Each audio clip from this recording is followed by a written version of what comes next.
Welcome, everyone. I am Associate Professor Megan McRae, stepping in for Garth Pratton, who kindly organized this War Studies talk today with Professor Gary Sheffield. So before we begin, I'd like to begin, as we always do, by acknowledging and celebrating the Ngunnawal people on whose land we're meeting today, and to thank them for protecting the local ecosystems we get to enjoy here in Canberra since time immemorial. So the last time I saw you, Gary, was when I chaired 17, something like that. Something like that. It was back in the UK at Wolverhampton. I think Tom was also there. Tom McDermott for Tony King's Command Conference. So different topic today. Professor Sheffield is joining us from the Joint Services Command and Staff College at King's College London, where you're acting as a visiting professor. Is that the technical title? You will all know him from his illustrious career at Wolverhampton, where we were slight rivals, I think, for student numbers. I remember we were just down the train from Wolverhampton at Aber, and also Birmingham and Buckingham. Is that Buckingham, yeah, right, yes. So I will not speak for too long. I just wanted to take a moment to welcome you. I printed out your publications in case anybody wants to feel badly about themselves and their publication. I know I did.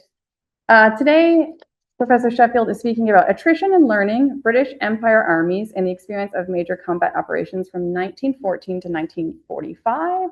And as I saw from your very helpful website, you're focusing on the Second World War, which has always been a passion of yours and a research area, but most people, like myself, brought my book to make you sign.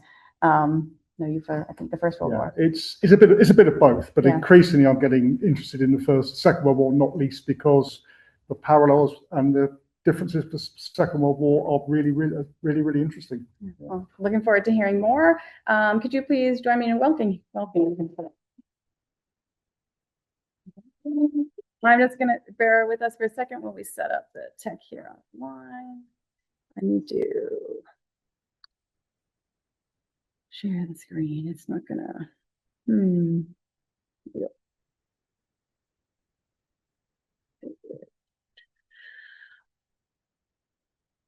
Okay. All right, take a minute, a couple steps just to make sure the experience is decent. So, there we go. Excellent.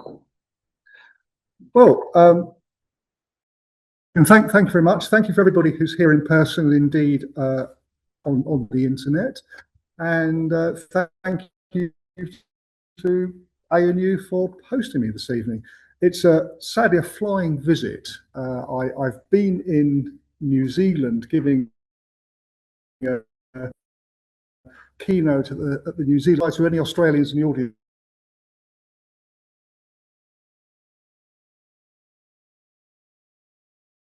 Prof says Kiwis were better soldiers than Aussies. No, I did not say that. As I explained in great detail to the woman from Radio New Zealand, what I actually said was that British commanders tended to prefer New Zealanders to Australians because they thought they were more disciplined, which I think is historically supportable. That didn't stop them, keeping the banner headline after I'd explained this is not what I was talking about. Anyway, but apologies in advance to anybody who stumbles across it. I'm, as Megan says, I'm back actually in the Defence Studies Department, DSD, King's College London. I worked there for 7 years or so, 20 years ago. When I retired from Wolverhampton at the end of 2021, I went back to, King's very kindly made me a visiting professor. But I've got another title as well. I'm not even a visiting professor, I'm also an HPL, hourly paid lecturer. Roughly the sort of level of stuck at the bottom of someone's shoe. And it's terrific because it means that I get to all the stuff I really enjoy, like teaching and mentoring and researching stuff, but I don't run anything or administer anything. Which, if only someone could come up with a role like that for me 35 years ago, I'd be really happy. But sadly, it's taken for now for me to reach it. I feel like you're just bragging now. Oh, I am, yeah. Well, yeah. Seeing the news? Yes, do get the hard yards in. So reach my advanced age, and then you might get it. Okay, and I would start by a slide I actually showed at the conference in Wellington. When I mentioned to my 3-year-old grandson I was going to New Zealand, he said, "That's the place that got stuck on Bingo's bum." Now, those of you who don't have small children or small grandchildren, you know, Bluey, great Australian export, and Bingo, Bluey's younger sister, was making this world map jigsaw and couldn't find New Zealand because she'd sat on it, stuck on her behind. Struck me this might be a sort of comment on Australia-New Zealand relations, but I'll pass over that one. I get a slightly different spin when I was in Wellington. It went down well over there. Okay, so what am I talking about today? Well, I'm actually talking about a chapter for the book which I am completing. I'm actually working on it for a ridiculously long time. The book is called Civilian Armies, the Experience of British and Dominion Soldiers in the 2 World Wars. And it is comparative in 2 senses. First of all, it's looking at the 2 World Wars, but it's, so I'm looking, for example, what is the experience of being an officer? Is being an Australian officer different from being a Canadian officer, different from being a British officer? But I'm also doing some explicit comparisons of campaigns. And the one that I'm working on, the chapter I'm working on at the moment, covers those 4 campaigns. So Gallipoli, Western Front, Italy, Second World War, Northwest Europe, Normandy to the Baltic. And I was wrestling with this for a very long time. How on earth am I going to sort of put all these campaigns together? And in the end, I came up with a series of themes, which I think they all have in common, which is this, very broad terms, that the armies in all of these campaigns were to a greater or lesser degree civilians in uniform. They're not professional armies, although some armies, particularly the British, have more professionals than others. They are inherently attritional campaigns, and the strains on morale, manpower, and combat effectiveness are really, really great. But also, in all 4 cases, including Gallipoli, which of course is the one which does not end in victory, the armies concerned prove themselves to be learning organizations. And I'll basically be covering these 3 major points over the next 40 minutes or so. Let's mention a few other things they have in common. The first one is that all of the armies were up against tough enemies. These are actually German paratroopers fighting at Cassino in 1944. But actually, the Allies in both world wars had a habit of, on the whole, fight against very, very tough opposition.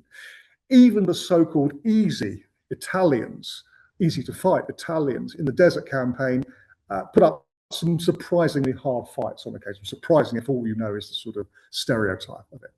And so all of this helps to shape the way that the armies actually responded to the challenges, because none of these campaigns were pushovers, far from it.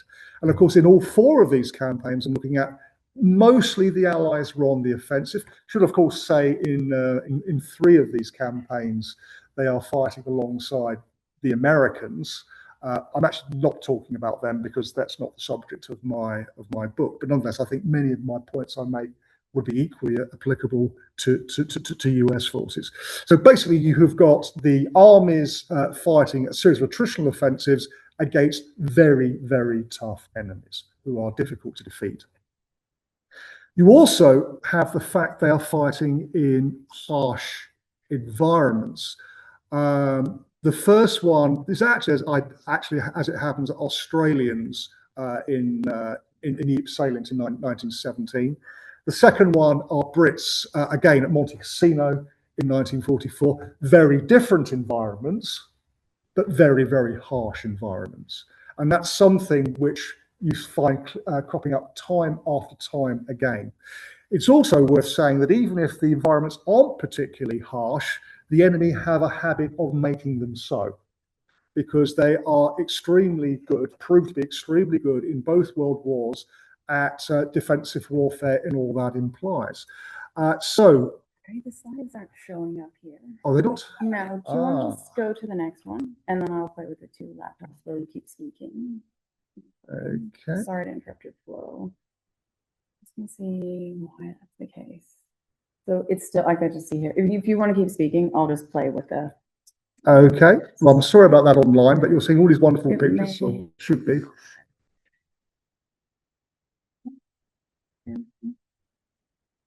I'm happy if you want to keep talking to the slide. Not sure where it's. Anybody who's great with Zoom, I'm happy for input.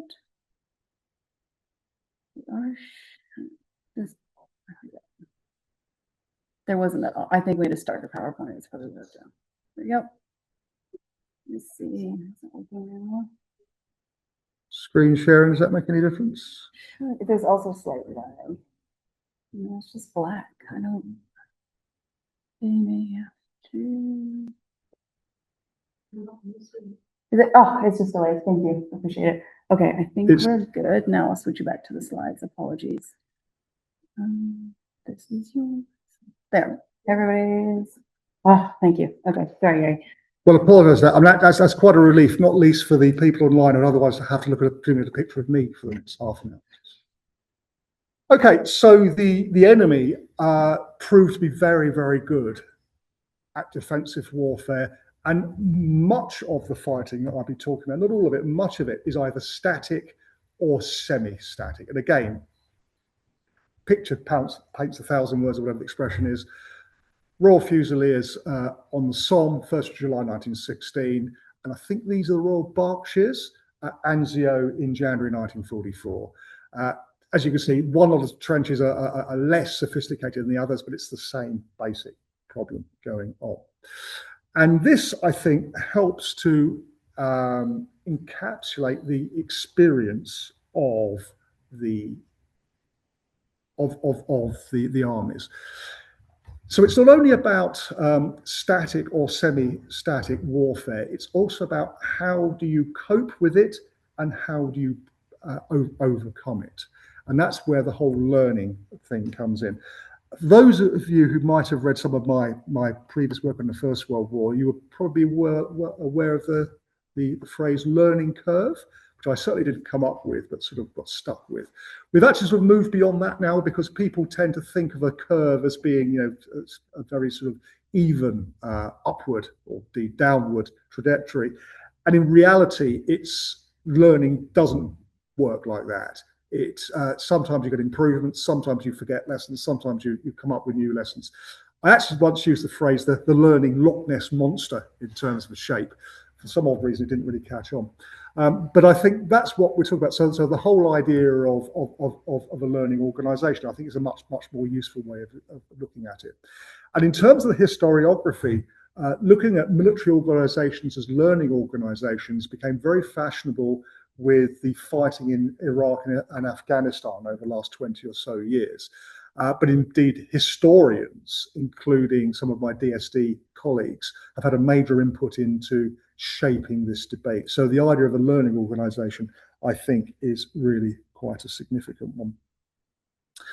The next point I need to make, and it's actually quite, I think, is sometimes underplayed, is the extent to which conditions could really vary depending on the campaign you are talking about. Okay, so the first slide, the slide on the left, is a British soldier looking at a sandstorm in the desert in the second half of 1942. The second, the other half of the slide are British soldiers fighting their way through Italy in 1943.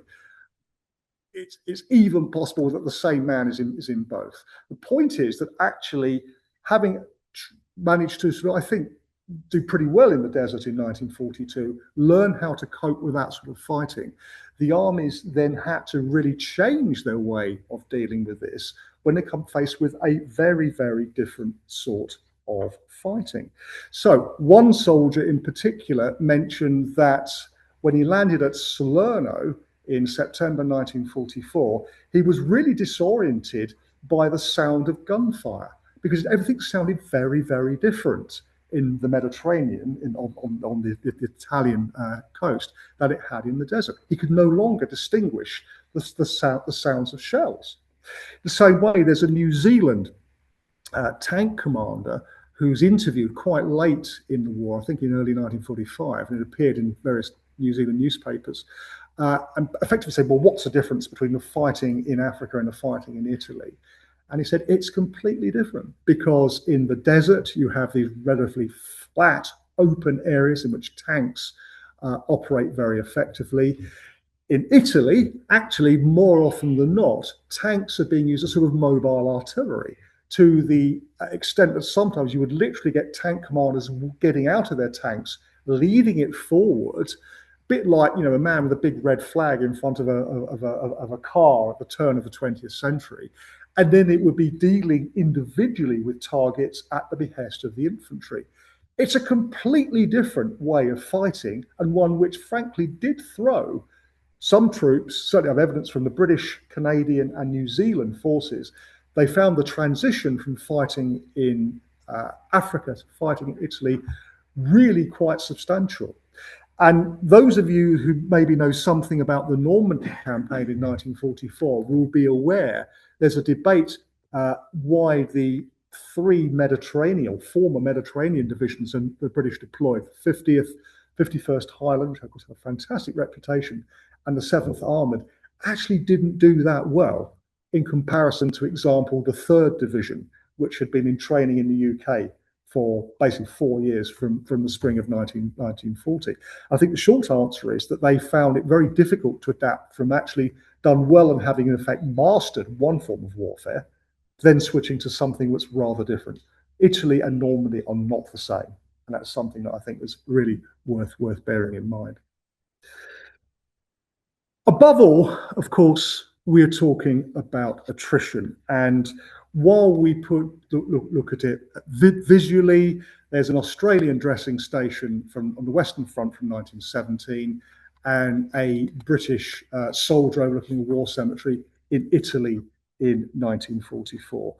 All of this, I think, just encapsulates what we're talking about. But attrition, that's a sort of bit of a mealy-mouthed word. We're talking about people being killed and wounded, and the effect that that has on the military organizations with which they are involved.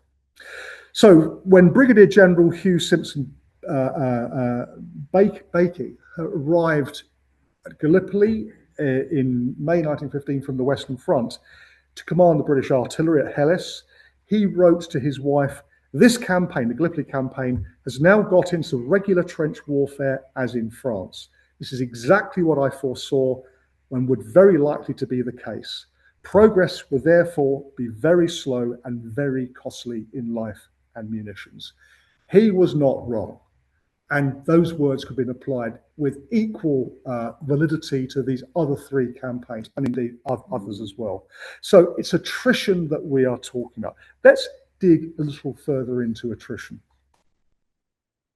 What it's defined as? Well, attrition is originally a term from geology, which is concerned with the example of the action of waves wearing away coastlines. So those of you who know the coast of Dorset in England, Durdle Door, this big arch, that's created as a result of the geological form of attrition. And you can see how that's applied to military matters as well. It's about wearing away at the enemy in two senses, I would suggest. Physically at the strength, crudely killing and wounding lots of enemy soldiers, but also wearing away, grinding down morale, combat motivation. Of course, the two things are not, in fact, two sides of the same coin. I think attrition occurs in every single campaign in history. It's difficult to find one that it doesn't. The big difference being that when sides are very ill-matched, attrition tends to be one-sided.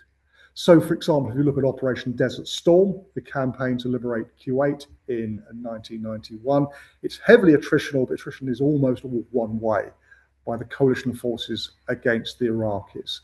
Whereas where you have got equally matched or roughly equally matched troops, like on the Western Front, like in Normandy, you tend to get mutual attrition. And in that case, attrition tends to favour the side with the deepest pockets in terms of manpower.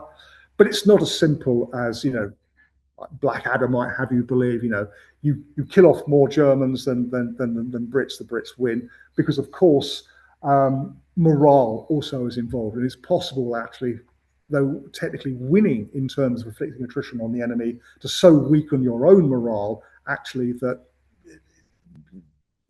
it does not sort of fold out that way. But that basically is what attrition is about. That's a very simple definition. There are more complicated variations on it, but that's effectively it. But the inevitable reality of attrition, which is in turn is the corollary of fighting modern high intensity industrialized warfare against two roughly equally matched enemies, I should say, at very, very heavy losses. Now, sometimes, of course, these can be inflicted in a very short period. The highest loss on the first day on the Somme, 1st of July 1916, is the Newfoundland Regiment, who lost 710 casualties, 233 fatalities, mostly in 30 horrific minutes at Beaumont Hamel.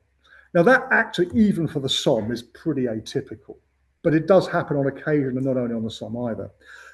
More typical is what one officer called the steady drain of casualties that occurred to his battalion at Anzio, the Anglo-American landing in Italy, south of Rome, in January 1944.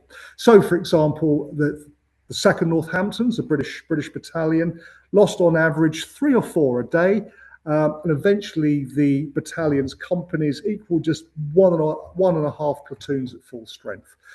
So that's actually not a major loss at one go, but it added up over a long period. And of course, because of the nature of officership in the British, Australian, Canadian, New Zealand, South African armies, losses tend to be highest among junior officers and among NCOs. So again, referring to the 2nd Northamptons, losses among officers were so high that nearly all platoons were commanded by senior NCOs. Normally you'd have a second lieutenant or a lieutenant. They weren't available, you put a senior sergeant in or something like that. That happened a lot. That's not what they wanted to happen. They would replace them whenever possible, but it happened an awful lot. You find sergeants commanding platoons. Senior NCOs themselves became very, very scarce. Or say experienced senior NCOs became very, very, very scarce, and with effects that I will talk about later. I could pick virtually any battalion from any of these armies in these campaigns to make the point. I'll give you one example. An officer of the 1st Gordon Highlanders in early January 1945 saw the list of casualties in the rifle companies, so the guys up the sharp end with the rifles and bayonets and stand guns, and he described them as absolutely appalling.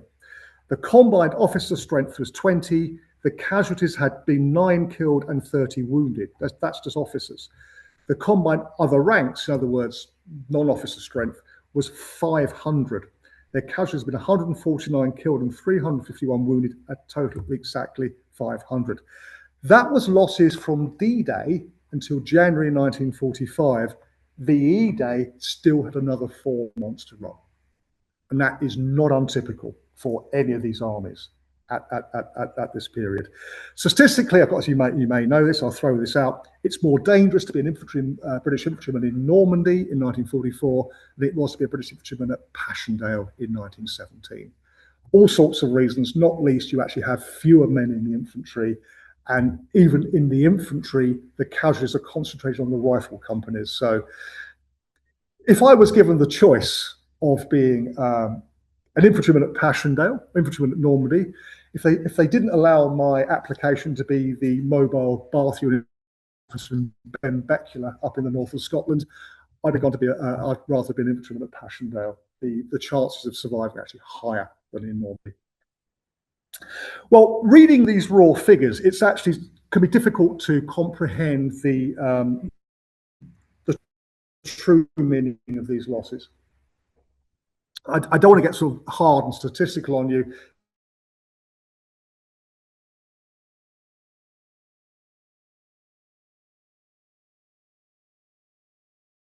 Bombard you with any more statistics. I'll just give you a couple of examples.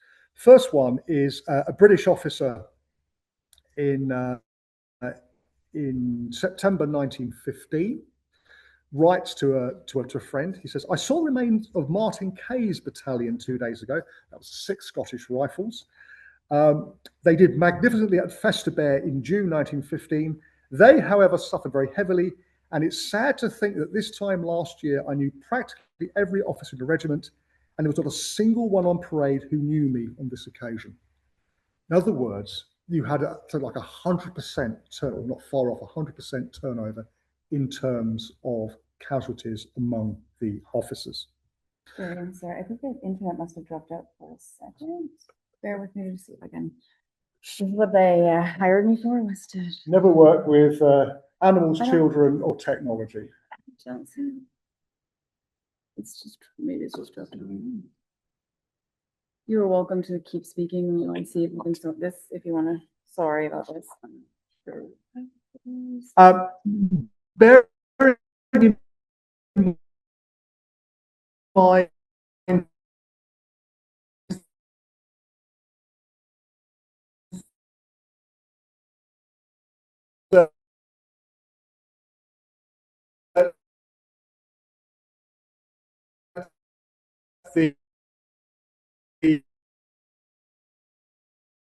the office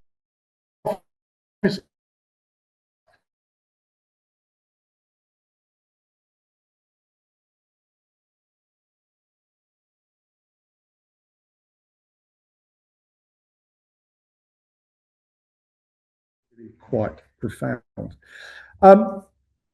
Also, well, the same is true, of course, for the other ranks.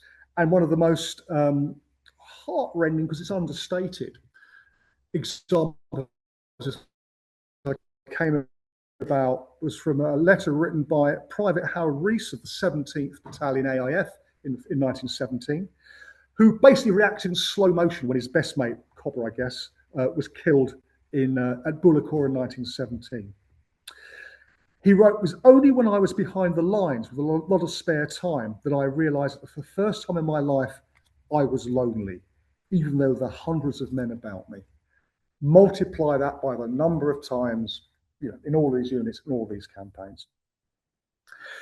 Something else which I think is really significant and sometimes underplayed is that attrition isn't always bad in a sense of trying to reach the end state of victory. I would argue, certainly in 3 out of the 4 of these campaigns, it actually worked to the advantage of the Allies. But much of this campaign was very, very unrewarding. If you're doing it, if you're going ahead, if you're making small gains, if you're getting pushed back, if you're seeing your mates being killed, it might actually be advancing the cause in a bigger sense, but you can't see it there and there. And as a British officer's comment about the operations of 61 Brigade in the summer of 1944 in Italy, I think sums this up really well. He wrote, "This time was unfortunately noticeable above all for its bloodiness in both senses of the word." Not only lots of people killed, but it's an English expression at the time. Something bloody meant it was terrible. It was something hard to put up with. It was difficult at times to see what the corresponding result could be achieved. It can only be said that the enemy, particularly if he is German, cannot be left undisturbed. And while 8th Army was building up for subsequent operations, it fell to us to see this and certainly achieve this in good measure. And he was right. That actually for troops on the ground, it's very difficult to see what was being gained. But 8th Army at this time was stopping the Germans from regrouping, harrying them, buying time for troops to be moved forward. And unpopular as it might be said, you can make much the same argument about the Somme, about Third Ypres, about Arras, you name it. Now, I'm not for one moment suggesting that all offensives were worthwhile and all, basically in the end worth it. I mean, clearly some should never have been fought. I mean, the attack of the Australian light horse at the neck in August 1915 is a case in point, and there are many and many various versions of that. But the problem is, for the soldiers at the sharp end, it's very, very difficult to discern what their sacrifices were achieving. Okay, let's move on and say something about morale and cohesion. Now, generally speaking, the armies of the British Empire in the two world wars did not suffer from major collapses of morale. One of the contested points of what happens to British Fifth Army in March 1918.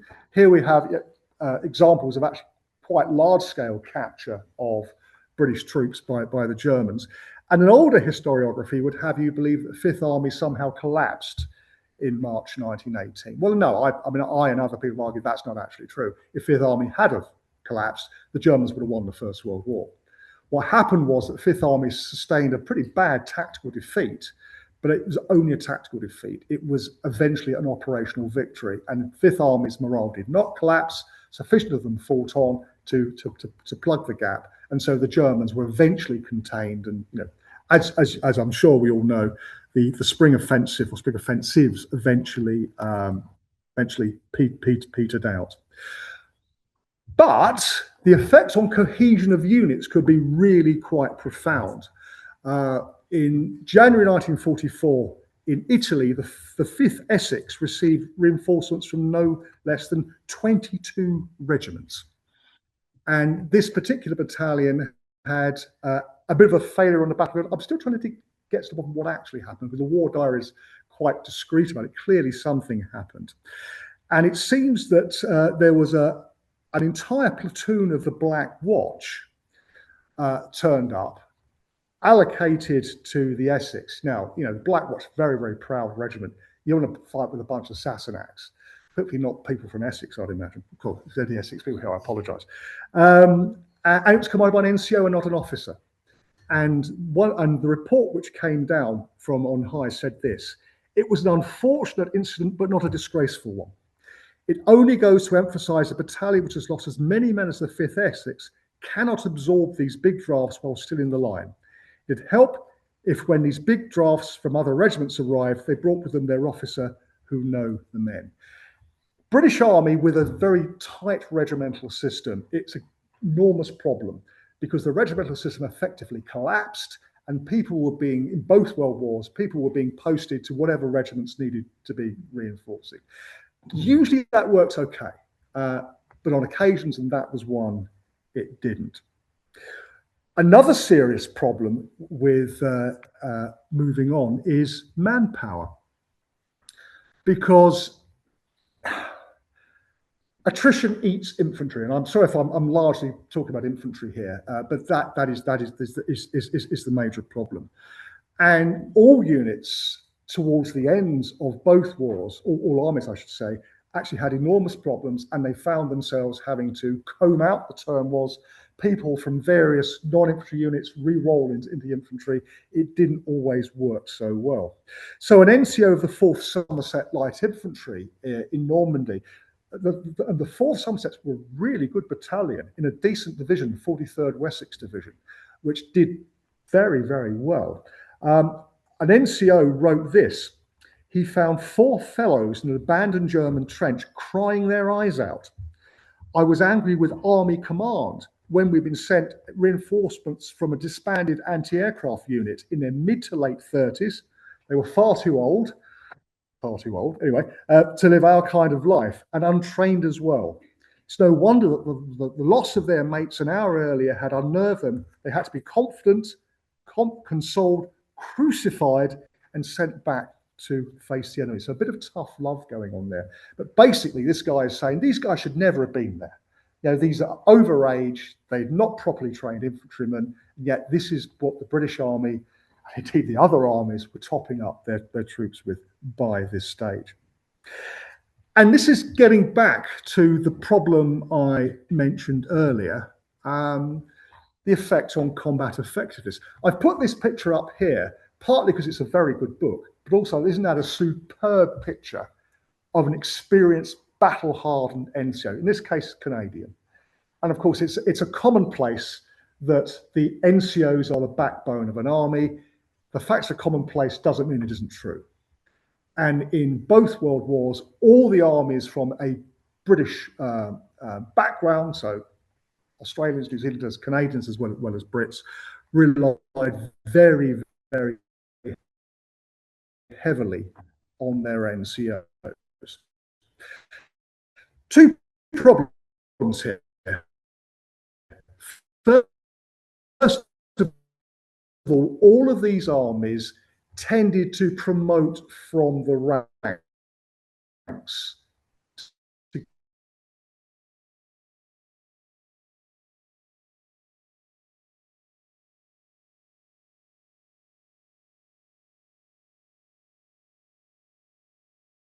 Does that mean that your NCO corps is being weakened? Because as soon as you're any good, you get promoted. And I think that's a tension that none of these armies ever really addressed and came to terms with. Worse than that, and this is going back to a point I made earlier, that the more inexperienced the drafts that are arriving at the battalions, the more emphasis is being placed on junior commanders, be it officers or NCOs, for them to carry out a literally leadership role. Follow me into battle. The more they are exposing themselves to danger, the more they're getting killed and wounded, the less experienced their NCO replacements are coming in. So I stumbled in and I corrected myself. I was saying there wasn't a shortage of senior NCOs, because you can make a senior NCO by promoting a junior NCO. What you can't do instantly is magically produce an experienced senior NCO. And this is something which a number of officers in particular in all of these armies are commenting on at the end of the fighting. There's also the broader strain on how do you keep people going. One officer said something on the lines of, facetiously, no one's very, very keen on getting killed in the last month of a long war, which is perfectly true. And I've had a remarkably frank assessment in, believe it or not, the regimental history of the 1st East Lancashires of the state of the morale of the unit in April 1945. It said, well, everyone showed determination to carry on for as long as they could stand on his feet. In other words, they're not about to leg it and head to the rear. Signs of the prolonged strain had already begun to appear. Increasing cases of battle exhaustion, what would have been called shell shock in the First World War, a lower standard of battle efficiency. All this showed quite clearly that the limit was fast approaching. And it applied particularly to the more seasoned veterans whose personal example and steadying influence was so essential. What was not sufficiently realized was the fact that experienced reinforcements were no longer forthcoming, so that each new casualty among the junior leaders at this late stage threw an ever-mounting strain on the few that remained. There were, in any case, not enough battle-trained and experienced NCOs in the rifle companies. To go back with the 2nd New Zealand Division in Italy in 1944. Long story, which I won't go into, but the Kiwis who had been fighting in Europe really from 1941 onwards, they basically had a furlough system.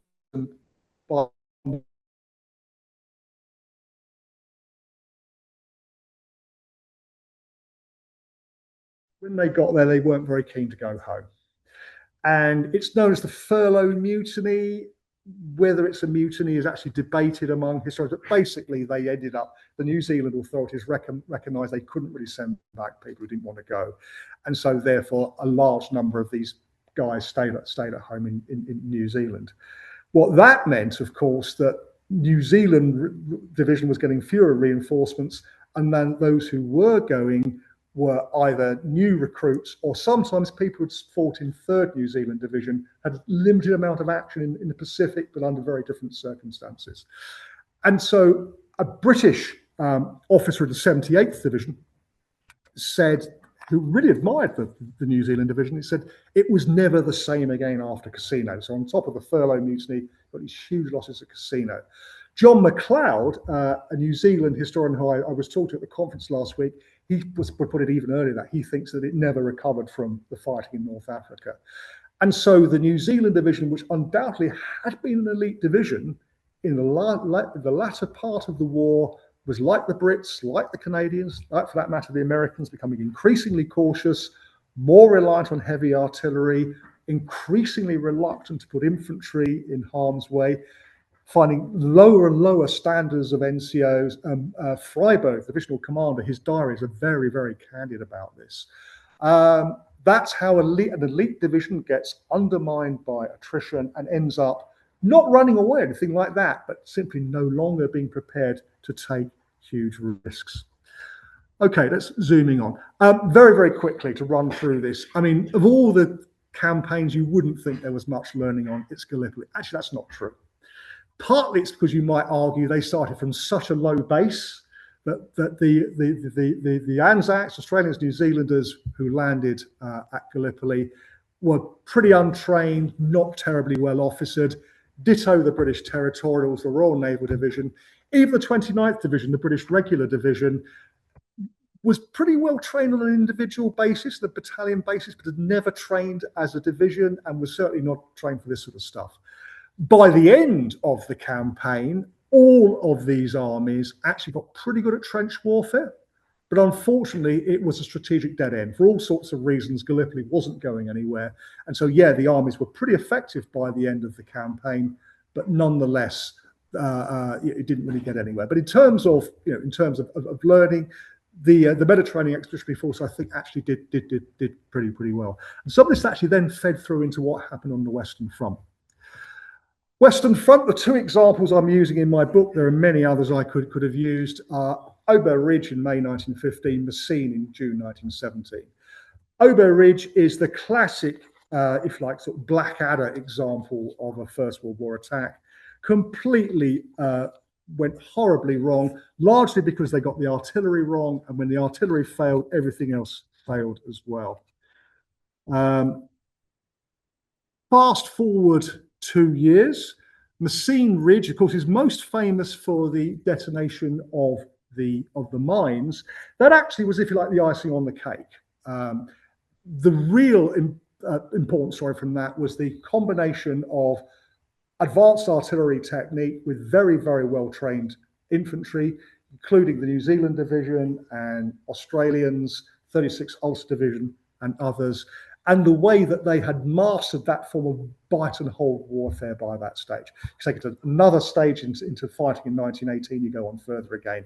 Anyway, as I said, I've banged on, including in this very city, about the learning curve of the British and Dominion armies in the First World War, so I won't push it any further. We have less of a sense of this happening in the Second World War, although historians are now starting to grapple with this. And if I look briefly at the Italian campaign, well, again, you've got two Kiwi pictures: Cassino, March 1944, and the River Senio just over a year later. At Cassino, it's the classic grappling with fighting made more difficult the fact you've got mountain warfare of infantry artillery with very clumsy use of air power laid over the top. By the end, actually, you've got a much more sophisticated method. And that picture, I'm very pleased to find that, because I think it sums up really well. Because by the end of the fighting in Italy, Churchill, it's not a firefly, it's a crocodile. I'm sorry, I will shoot myself. It's a Sherman firefly, Churchill crocodile. Right. I did this in haste on Sunday afternoon. I apologize. It's a Churchill crocodile flamethrower tank, basically using flamethrowers along with armored vehicle Royal Engineers, Averies, things like petard, throwing a so-called flying dustbin device against a strong point. And the infantry and the armor and artillery were really, really well coordinated. I've taken the Kiwis as an example. The same is true of the British and the same is true of the Canadians. And it's only recently that historians have started to realize quite how good the British Empire Armies in Italy were by the end of the war. And I've got a colleague in the UK who is writing a book on Great Shot, which is the last big offensive in Italy. And I had a long discussion with him, who was quite pleased to talk to Stephen Prince, which shows I wasn't completely barking up the wrong tree.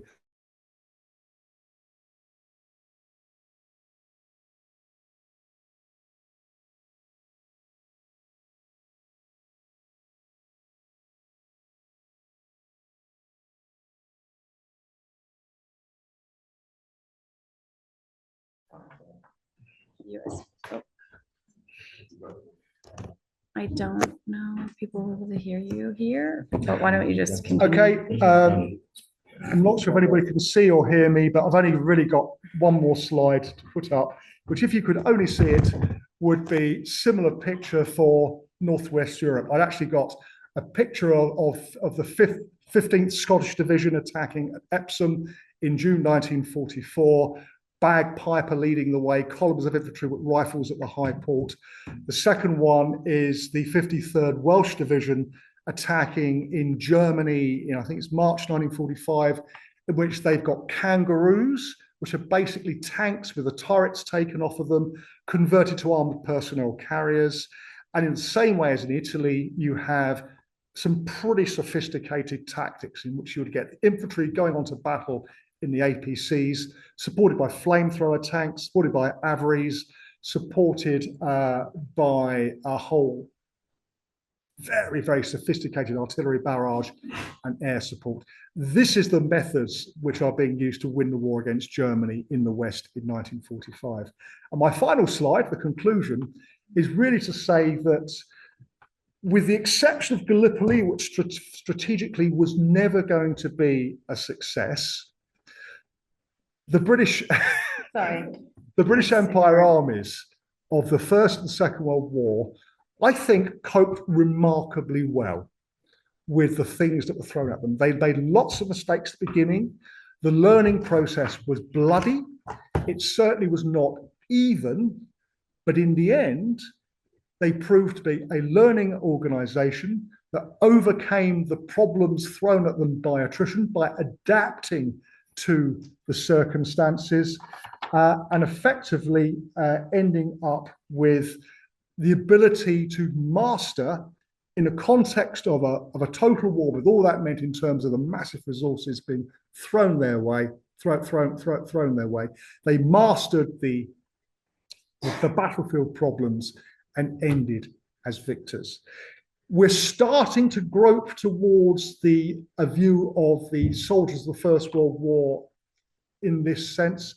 We're less quick to pick up on the soldiers of the Second World War, certainly in Italy and in Germany, but I think the evidence is very, very clearly pointing that way. Well, so thank you very much for listening.